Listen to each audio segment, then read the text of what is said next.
मेरा नाम सोनिया है। मुझे पढ़ाई करने का बहुत शौक था। मैं मिडिल क्लास फैमिली से बिलोंग करती हूँ। मैं अपने पेरेंट्स की सबसे छोटी बेटी थी। मेरे सारे भाई बहन की शादी हो चुकी थी। वैसे तो मेरी भी शादी की उम्र थी, लेकिन मैं पहले पढ़ लिख कर किसी काबिल बनना चाहती थी। मैं पढ़ाई में बहुत अच्छी थी और अपने कॉलेज में हमेशा फर्स्ट आती थी। हमारे कॉलेज में लड़के और लड़कियां दोनों ही पढ़ते थे। एक दिन हमारे कॉलेज में एक लड़का आया जिसका नाम विहान था। शायद वो बहुत अमीर परिवार से बिलोंग करता था। कॉलेज की सारी लड़कियां उस पर मरती थीं। वो बहुत हैंडसम था, पर मुझे ऐसे लड़कों में कोई इंटरेस्ट नहीं था। सारी लड़कियां उसकी तारीफ करती थीं और सभी उससे दोस्ती करने की चाहत में मरी जा रही थी। मैं तो सिर्फ अपनी पढ़ाई से ही मतलब रखती थी। मेरे पेरेंट्स को मुझसे बहुत उम्मीदें थीं।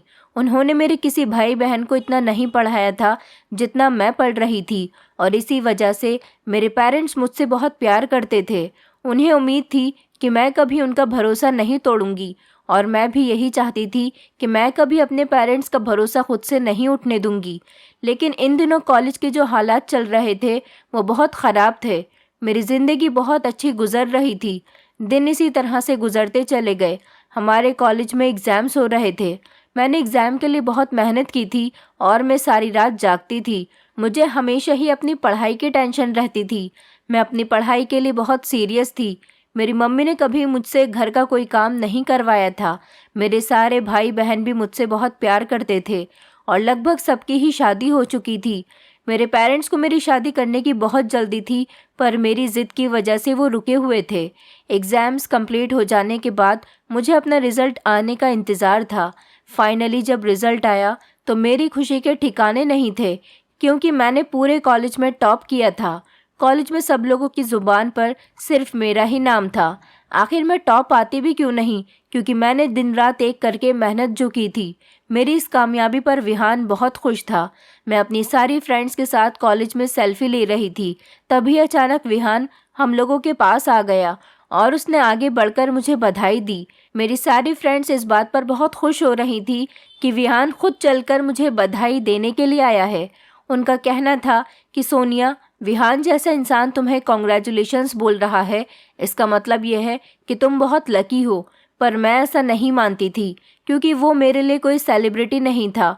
मेरी फ्रेंड्स भी बाकी सारी लड़कियों की तरह बेवकूफ़ बन रही थी। अब मैं देख रही थी कि काफ़ी दिनों से विहान मुझसे किसी न किसी बहाने से बात करने की कोशिश करता था और हमेशा मेरी तारीफ़ करता रहता था। इसी तरह से धीरे धीरे हम दोनों के बीच बातचीत शुरू हो गई थी। विहान एक बहुत बिगड़ा हुआ लड़का था, पर जब से मेरी उसके साथ बातचीत शुरू हुई थी, उसका नेचर और उसके साथ बातचीत करने के बाद मुझे ऐसा लगता था कि जैसे वो बिगड़ा हुआ नहीं है, बल्कि वो एक अच्छा और शरीफ इंसान है। उसने हमेशा मेरे सामने ये जाहिर किया था कि वो लोगों की बहुत मदद करता है, उनका भला चाहता है। उसके अंदर थोड़ा भी अपनी दौलत को लेकर घमंड नहीं है। वो मुझे अच्छा लगने लगा था। वैसे वाला अच्छा नहीं, मुझे उससे कोई मोहब्बत नहीं थी, बस वो नेचर वाइज बहुत अच्छा था। जैसे मैंने उसके बारे में सुना था, ये जैसा मैंने उसको समझा था, वो बिल्कुल भी वैसा नहीं था। धीरे धीरे हम लोगों के बीच फ्रेंडशिप बढ़ने लगी थी। विहान जब मेरे साथ बातचीत करता था तो मुझे बहुत हंसाता था।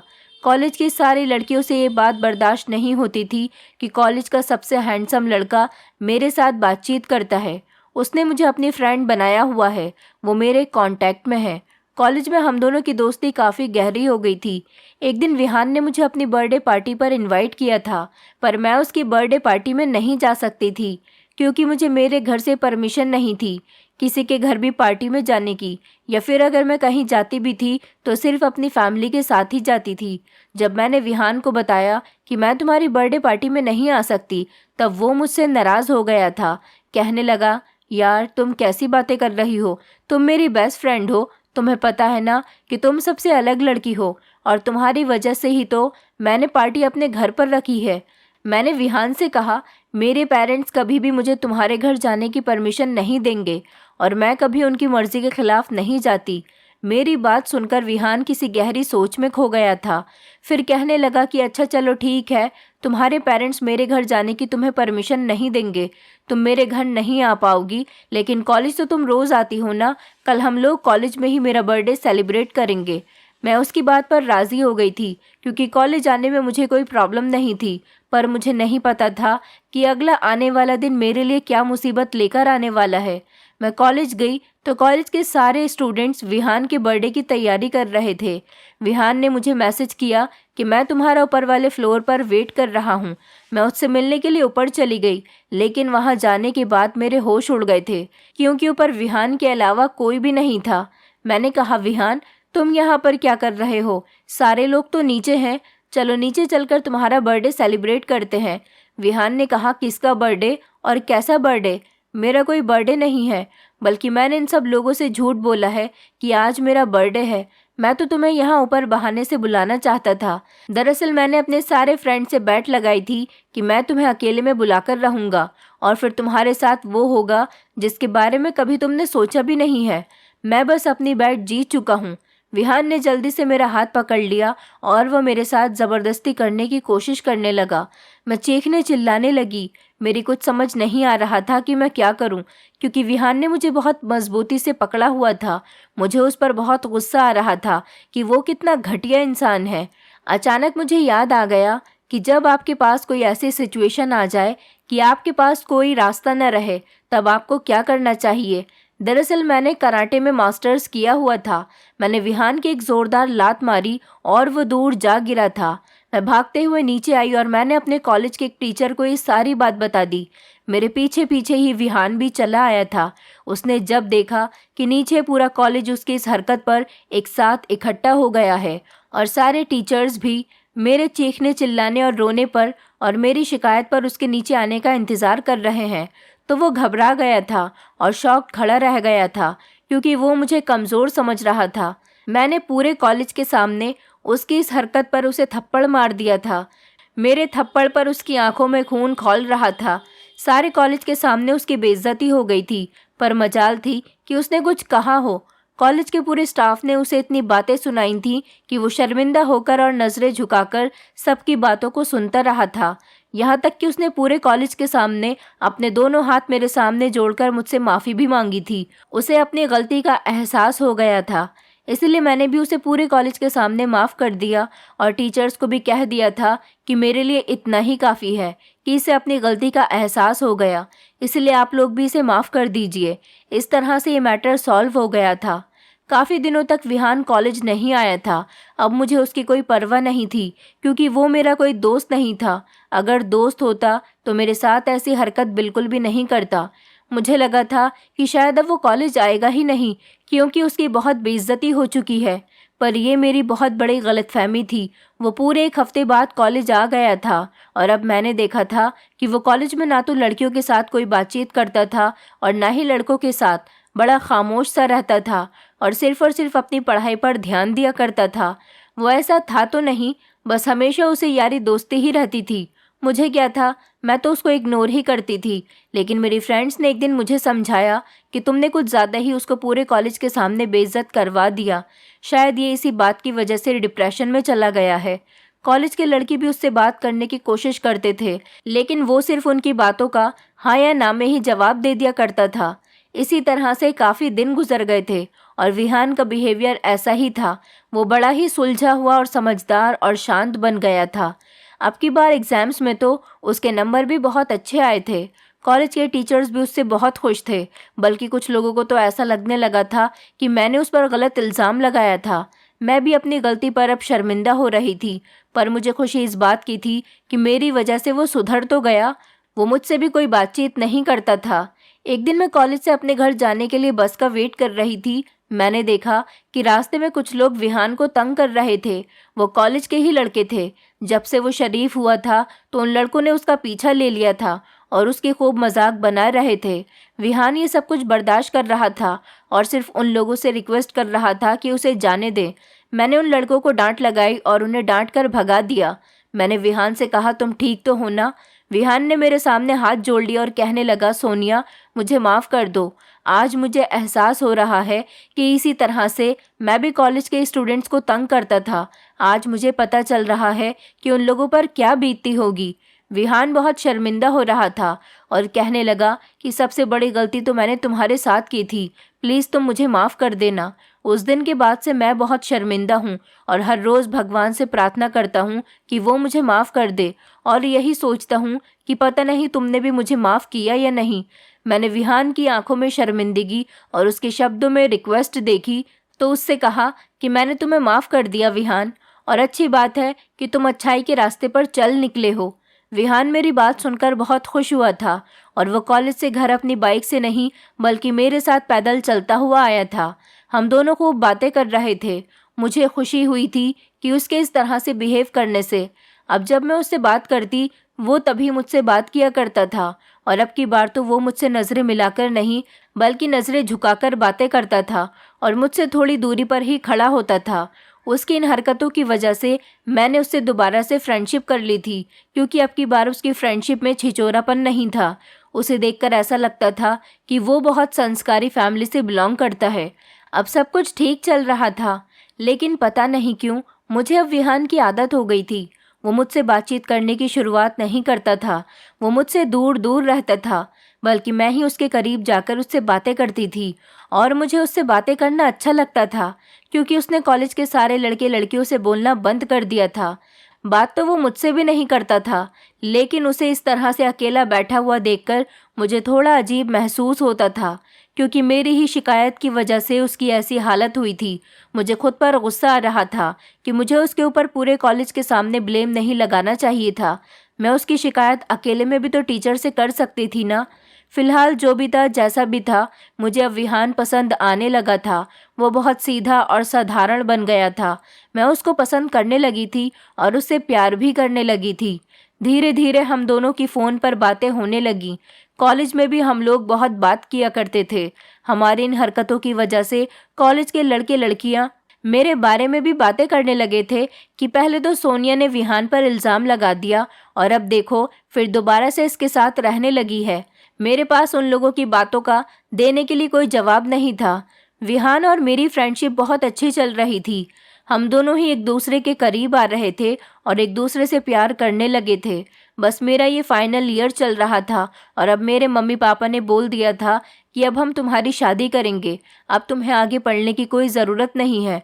पर मैं जॉब करना चाहती थी, लेकिन पापा ने कहा कि हम तुम्हें जॉब नहीं करवा सकते।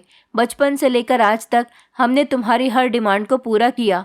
अब अगर तुम जॉब करोगी तो लोग यही सोचेंगे कि एक पिता अपनी बेटी की कमाई खाना चाहता है।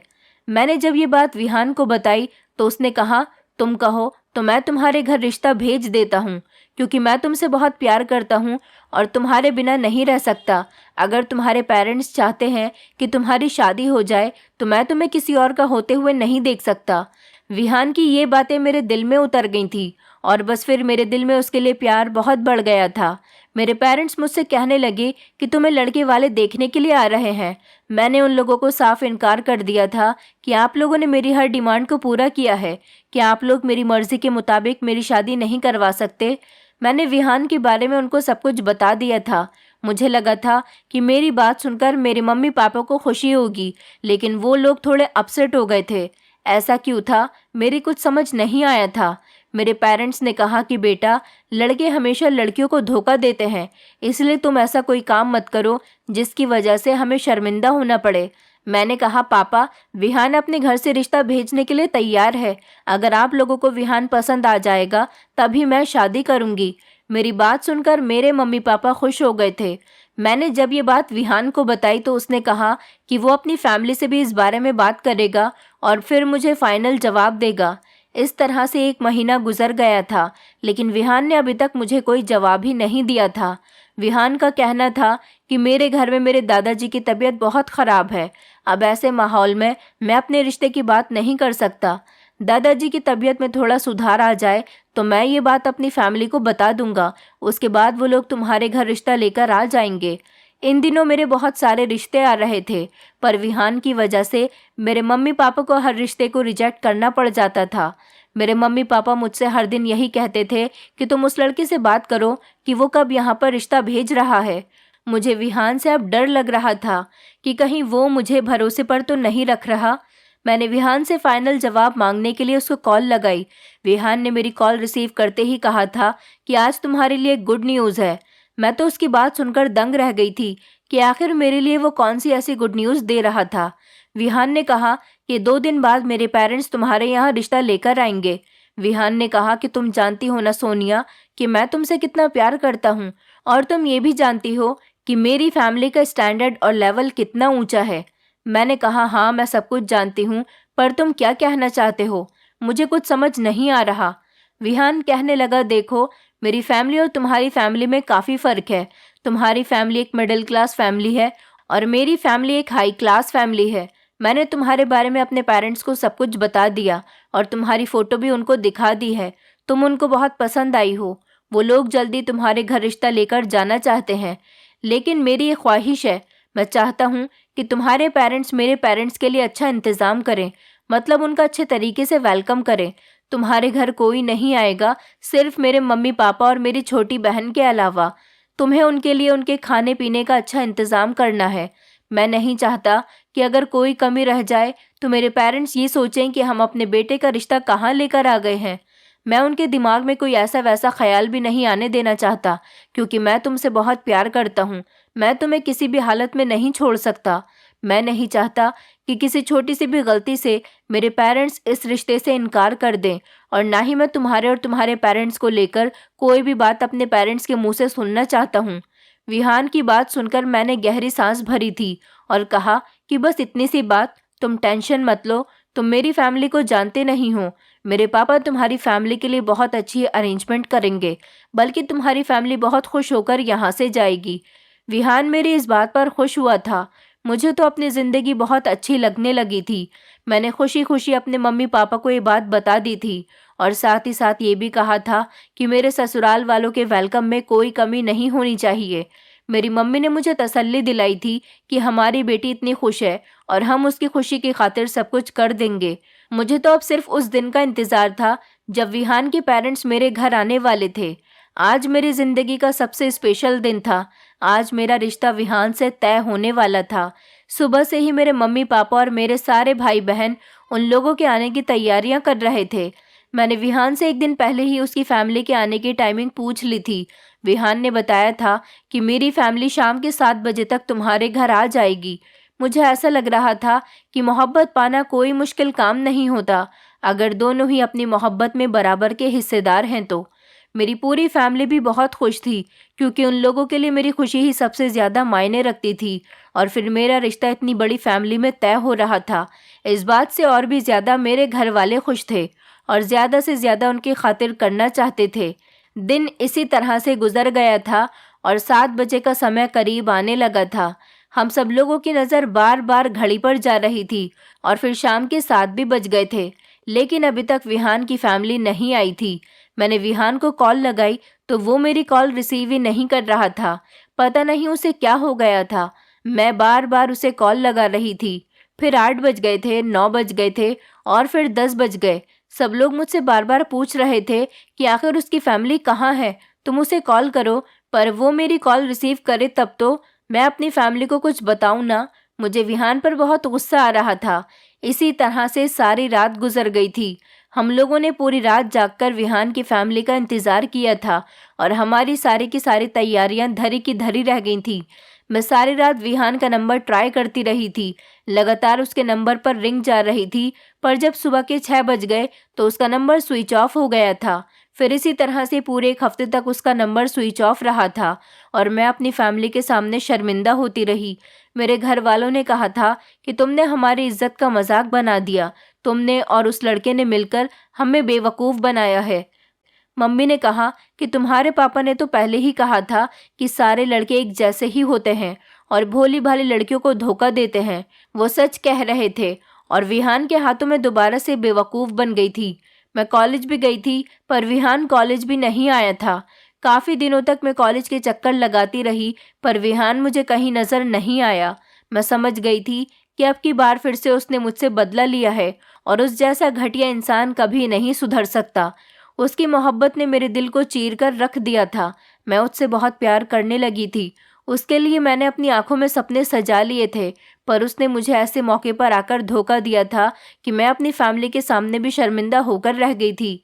इसी तरह से 4 महीने गुजर गए थे। मुझे हमेशा उसका इंतज़ार रहता था और मैं यही सोचती थी कि वो मुझे कहीं भी मिल जाए या एक बार वो मेरी कॉल रिसीव कर ले। मैं उसे छोड़ूंगी नहीं, उसे बताऊंगी कि मैं उससे कितना प्यार करती थी, उस पर कितना भरोसा करने लगी थी, पर उसने मेरे भरोसे का मान तोड़ दिया। दिन रात मैं इसी टेंशन में रोती रहती थी। मम्मी पापा मेरे रिश्ते की बात करने के लिए बार बार मुझसे बात करने के लिए आते थे, पर मैं उनसे यही कह दिया करती थी कि मुझे अभी थोड़ा वक्त चाहिए। इसी तरह से मैंने 6 महीने और निकाल दिए थे। एक दिन मेरे सारे भाई बहन को बहुत गुस्सा आ गया और उन्होंने कहा कि अब इसकी ज़िद और नहीं चलेगी। आप लोग अपनी बेटी की ज़िद पूरी करते करते अपने आप को लोगों के सामने शर्मिंदा करवा रहे हैं। आखिर सोनिया उस लड़के के लिए कब तक सहारे पर बैठी रहेगी? उसे अपनी फैमिली को भेजना होता तो तभी भेज देता। उसने सिर्फ इसके साथ फ्रॉड किया है। अब आपको कुछ भी करके इसका रिश्ता तय करना होगा। अब मैं खामोश रही थी और मैंने अपनी फैमिली को रिश्ता देखने की परमिशन दे दी थी। मेरा रिश्ता एक अच्छे परिवार में तय हो गया था। विहान जैसा भी था, पर मैं उससे प्यार करती थी। मैंने उसके अलावा किसी और से प्यार नहीं किया था, इसलिए मेरे लिए ये शादी करना बहुत मुश्किल हो रहा था। न जाने क्यों मेरी आंखों को विहान के आने का इंतज़ार था और मुझे उसका गम सताए जा रहा था। मेरी शादी का दिन आ गया था और मैं अपनी शादी से खुश नहीं थी। मेरे होने वाले पति का नाम प्रतीक था। वो बहुत हैंडसम था और काफ़ी पढ़ा लिखा था। मेरी शादी की सारी रस्में उसके साथ हो चुकी थीं और फिर मैं विदा होकर उसके साथ अपने ससुराल चली आई थी। पर अपनी पूरी शादी में मैं थोड़ा सा भी नहीं मुस्कुराई थी, क्योंकि मुझे विहान से बहुत सारी शिकायतें थीं। मैंने उसकी दुल्हन बनने के सपने सजाए थे और आज मैं किसी और की दुल्हन बन गई थी। विहान का तो कुछ अता पता ही नहीं था। वो पूरी तरह से मेरी जिंदगी से गायब हो गया था, लेकिन मेरी आंखें उसे अभी तक ढूंढ रही थी। मैं उससे शिकवा करना चाहती थी कि आखिर उसने मेरे साथ ऐसा क्यों किया। उसने मेरे दिल को किसी और का बनने काबिल नहीं छोड़ा था। मेरा दिल उसके लिए तड़प रहा था। मैं दुल्हन बनकर अपने कमरे में बैठी हुई थी जब मेरा पति कमरे में आया और मेरे पास बैठकर मुझसे बात करने की कोशिश करने लगा। मैं उसकी बातों का सिर्फ हाँ या ना में जवाब दे रही थी। वो धीरे धीरे मेरे करीब आने की कोशिश करने लगा और मुझे टच करने लगा। अचानक मुझे घबराहट हुई और मैं बेहोश हो गई थी, क्योंकि मेरे दिल पर अभी भी विहान का सदमा लगा हुआ था। सुबह जब मेरी आंख खुली तो मैं दुल्हन के कपड़ों में ही मौजूद थी। जब मेरी नज़र बाथरूम पर गई तो प्रतीक अपने बाल तौलिया से साफ करते हुए बाथरूम से बाहर निकल रहे थे। प्रतीक ने मेरी तरफ देखकर कहा, रात आप शायद बहुत थक गई थी, इसलिए बेहोश हो गई। मैंने आपको नहीं जगाया, मैंने सोचा कि आपको सोने देता हूँ। मैंने प्रतीक से कोई बात नहीं की थी, मैं उससे दूर दूर रहती थी। सुबह के टाइम पर जब प्रतीक मेरा हाथ थामने की कोशिश कर रहा था तो मैंने उसका हाथ झटक दिया और मेरे कंगन की नोक किस तरह से उसके हाथ पर चुभ गई मुझे पता ही नहीं चला। मैंने कहा, प्रतीक, सब लोग हमारा नाश्ते पर नीचे इंतज़ार कर रहे हैं, हमें देर हो रही है, हमें नीचे चलना चाहिए। प्रतीक मुस्कुराते हुए मेरे साथ नीचे की तरफ जाने लगा था। मेरे ससुराल में मेरा पति, सास ससुर और एक नंद थी। ये लोग काफ़ी अमीर थे और उन्होंने मुझे अपने बेटे के लिए सिर्फ मेरी खूबसूरती के बिना पर ही पसंद किया था। हम लोग नाश्ता करने के लिए नाश्ते के टेबल पर जाकर बैठ गए थे, जहाँ पर फैमिली के सारे लोग मौजूद थे। मेरी सास तो हम दोनों को एक साथ देखकर बहुत खुश हो रही थी। उन्होंने हम दोनों को ढेर सारे आशीर्वाद दिए थे। प्रतीक बैठ चुका था, उसके बराबर में चेयर खाली थी। मैं इस खाली चेयर को घूर रही थी, तभी मेरी नंद कहने लगी, भाभी बैठ जाओ ना, भैया के बराबर में, आप किन ख्यालों में गुम हो। अपनी नंद की बात पर मैं थोड़ी सी मुस्कुरा दी थी और फिर बैठ गई थी। उदासी मेरे चेहरे पर साफ नजर आ रही थी। तभी अचानक प्रतीक ने अपने जूस का गिलास खत्म करते ही कहा, मम्मी, मैं ऑफिस के लिए निकल रहा हूँ।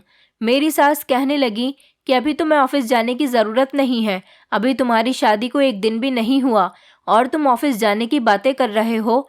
आज तुम दोनों पति पत्नी कहीं घूम कर आना। मेरे ससुर ने भी प्रतीक से यही कहा था। अपने पेरेंट्स की बात मानते हुए प्रतीक डाइनिंग टेबल पर दोबारा से बैठ गया था। प्रतीक मेरी सास से बातें ही कर रहा था कि अचानक मेरी नंद की नज़र प्रतीक के हाथ पर लगे हुए जख्म पर चली गई। मैं भी गुमसुम सी होकर चाय पी रही थी। उसने कहा कि भैया, ये आपके हाथ पर क्या हो गया है? प्रतीक ने घबराकर और मुस्कुराते हुए मुझे देखा और कहने लगा कि कुछ नहीं, बस एक जंगली बिल्ली ने पंजा मार दिया था, उसी का निशान है। मेरी नंद मुस्कुराने लगी और कहने लगी, भैया अभी तो शुरुआत है, आगे आगे देखो क्या होता है। प्रतीक की बात सुनकर बड़ी मुश्किल से मैंने अपनी चाय का घूंट लिया था। मुझे ऐसा लगता था जैसे मेरा रिश्ता मजबूरी में प्रतीक के साथ जुड़ा हुआ है, लेकिन अब इस रिश्ते को खुशी खुशी निभाना तो था। मेरी सास ने कहा कि बेटा, नाश्ता करने के बाद तुम अच्छी तरह से तैयार हो जाना और तुम दोनों खूब इंजॉय करके आना। प्रतीक मुझे लॉन्ग ड्राइव पर ले गया था। सारे रास्ते मैंने कोई बात नहीं की थी। प्रतीक मुझसे बात करने की कोशिश कर रहा था, लेकिन मैंने पलटकर उसे कोई भी जवाब नहीं दिया था। मेरा यह सुलूक प्रतीक को पसंद नहीं आया था, मगर वो क्या कर सकता था। वो चुपचाप मेरी बेरुखी को सहता रहा, क्योंकि उसके पास इसके सिवा कोई दूसरा ऑप्शन भी नहीं था। प्रतीक ने मुझे काफ़ी हंसाने की कोशिश की, मगर मेरे चेहरे पर मुस्कुराहट ही नहीं आ रही थी। उसे ऐसा लग रहा था जैसे मैं अपनी फैमिली से अलग हो गई हूँ। मुझे इस बात का दुख है, इसलिए मुझे खुश करने के लिए वो मुझे मेरे मायके लेकर चला गया, लेकिन वहाँ पर भी मेरी हालत ऐसी ही थी। फिर रात के वक्त जब हम लोग घर वापस आ गए, मैं अपने कमरे में आते ही कपड़े चेंज करने के बाद सोने के लिए लेट गई थी। मैंने प्रतीक से कोई भी बात नहीं की थी, वो भी सोने के लिए लेट गया था। अगले दिन वो वापस ऑफिस चला गया और जब ऑफिस से वो वापस घर आया तो मेरे लिए एक फूलों का गुलदस्ता लेकर आया था, जो कि बहुत खूबसूरत फूल थे। मुझे फूल बहुत पसंद थे। फूल देखकर मेरे होठों पर मुस्कान आ गई थी, लेकिन जैसे ही मैंने प्रतीक के चेहरे की तरफ देखा तो वो भी मुझे खुश होता हुआ देखकर खुश होने लगा था। उसने कहा कि अगर मुझे पहले पता होता कि तुम्हें फूल इतने पसंद है कि इन फूलों की वजह से तुम्हारे चेहरे पर मुस्कुराहट आ जाएगी, तो मैं यहाँ तुम्हारे कदमों में ढेर सारे फूल लाकर बिखेर देता। लेकिन मैंने अचानक अपनी मुस्कुराहट को दबा लिया था। मैं फूलों को एक तरफ रखकर कमरे से बाहर निकलकर जाने लगी। तभी उसने मेरा हाथ पकड़ लिया और कहने लगा, तुम्हें क्या हो गया है? आखिर तुम मुझे किस बात की सज़ा दे रही हो? मैं तुम्हारी फीलिंग्स को समझ सकता हूँ। तुम अपना घर छोड़कर यहाँ आई हो, मगर मैं तुमसे प्यार करने लगा हूँ। अब तुम मेरी पत्नी हो, तुम इस तरह से मुझे इग्नोर नहीं कर सकती। मैं फिर भी उसकी बातों को इग्नोर करते हुए कमरे से निकल गई। वो बहुत हंसमुख इंसान था और मेरी बेरुखी उसे परेशान कर रही थी। वो कई दिन तक इसी तरह से मेरी बेरुखी का शिकार होता रहा। वो आखिर जानना चाहता था कि मैं उससे नाराज़ हूँ या फिर कोई और बात है। हमारी शादी को 1 महीना होने वाला था। प्रतीक ने मुझे हंसाने की हर तरह से कोशिश कर ली थी। आज वो फिर से मेरे लिए ऑफिस से घर आया तो मेरे लिए फूल लेकर आया था और आज फिर फूलों को देखकर मेरे चेहरे पर मुस्कुराहट आ गई थी। उसने कहा, मैं रास्ते से आ रहा था तो मुझे याद आ गया कि मेरी पत्नी को फूल बहुत पसंद है। उम्मीद है तुम्हें ये फूल पसंद आए होंगे। मैंने धीरे से बुके अपने हाथ में थाम लिया। प्रतीक को लगा था कि मैं आज भी उसके इन फूलों को इग्नोर कर दूंगी, और अब की बार मैंने उसके चेहरे को देखकर अपने चेहरे की मुस्कुराहट को भी बंद नहीं किया था, क्योंकि आखिर मैं उसे कब तक कितना परेशान कर सकती थी। इसमें उसकी कोई गलती नहीं थी। प्रतीक ने मेरी तरफ देखकर कहा, शुक्र है कि तुमने ये बुके फेंक कर मेरे मुंह पे नहीं मारा, मुझे तो डर लग रहा था। वो मुझे छेड़ते हुए मुस्कुराने लगा और उसकी इस बात पर मेरी भी हंसी निकल गई थी। मेरे चेहरे पर मुस्कान देखकर प्रतीक कहने लगा, अरे ओ मैडम, आप मुस्कुराती भी हो। अब हम दोनों की नज़दीकियां बढ़ने लगी थीं। मैंने प्रतीक के अच्छे बिहेवियर की वजह से उसे एक्सेप्ट कर लिया था। हम दोनों की ज़िंदगी बहुत अच्छी गुजर रही थी। मैंने मान लिया था कि मैं प्रतीक की पत्नी हूँ और मैं उसे पत्नी होने का सारा सुख भी देने लगी थी। मेरी ज़िंदगी मेरे पति के साथ बहुत अच्छी गुजर रही थी और मैं प्रतीक का साथ पाकर विहान को पूरी तरह से भूल चुकी थी। लगभग मेरी शादी को अब 4 महीने गुजरने वाले थे। अब हम दोनों पति पत्नी की मोहब्बत एक दूसरे के लिए बहुत ज़्यादा बढ़ गई थी। एक दिन मेरी सास ने कहा था कि बेटा, बिजनेसमैन सक्सेना जी के यहाँ एक बहुत बड़ी पार्टी है जहाँ पर तुम्हें और प्रतीक को जाना है। इस बारे में प्रतीक को बता देना। मेरी तबीयत ठीक नहीं है, मैं नहीं जा पाऊंगी। मैंने इस बारे में कॉल करके प्रतीक को बता दिया था। उन्होंने कहा था कि तुम रात को रेडी रहना, हम लोग पार्टी में चलेंगे। रात को जब प्रतीक घर पर आए तो मैंने ब्लैक कलर की साड़ी पहनी हुई थी। मुझे साड़ी में देखकर वो एक नज़र देखते ही रह गए थे। उन्होंने कहा कि तुम बहुत खूबसूरत लग रही हो। धीरे धीरे वो मेरे करीब आ रहे थे और मेरी तारीफ करते जा रहे थे। तभी अचानक मुझे अपने कमरे के बाहर किसी का साया महसूस हुआ था। मैं घबरा गई थी और मैं प्रतीक के पास से हटकर दरवाजे की तरफ गई तो वहाँ पर कोई भी नहीं था। प्रतीक कहने लगा कि कोई बात नहीं, हम दोनों पति पत्नी हैं और वैसे भी हम दोनों के कमरे के बाहर कोई क्यों आएगा? शायद काजल होगी, वो वैसे भी हमें बहुत छेड़ती है। प्रतीक तो तैयार होकर नीचे चला गया था। उसने कहा कि तुम जल्दी से रेडी होकर आ जाओ। मैं अपने हाथों में चूड़ियां पहनना भूल गई थी। मैं अपने हाथों में चूड़ियां पहनने लगी, तभी अचानक मुझे फिर से दरवाजे पर किसी का साया महसूस हुआ।